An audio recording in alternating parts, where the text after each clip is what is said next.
भाजप नेते रावसाहेब दानवेंनी अब्दुल सत्तारांवर नाव न घेता टीका केली आहे। तर या लोकांची विचारधारा आहे कोणती असा सवाल थेट दानवेंनी विचारलाय। दरम्यान सिल्लोडमध्ये फक्त गोल टोपीवाल्यांच्या वाहनात पेट्रोल टाकलं जातं असं सुद्धा त्यांनी यावेळी म्हटलंय।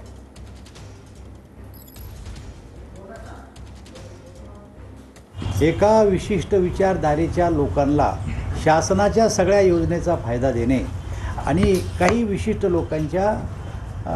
लोकांना त्याचा फायदा न मिळवून देणे ही त्यांची विचारधारा आहे आणि त्या मूळ विचारधारेच्या विरोधात आम्ही सिल्लोडला जे काही पेट्रोल पंप आहे ते गोल टोपीवाल्याच गाडीत पेट्रोल टाकलं जातं फक्त आणि भोकरदनला जे पेट्रोल पंप आहे तो लंब्या टोपीवाल्याच्या गाडीत टाकलं जातं। जे लंब्या टोपीवाले ते भोकरदनला ते गोल टोपीवाले सिल्लोडला भरते। हा भेदभाव नाही का?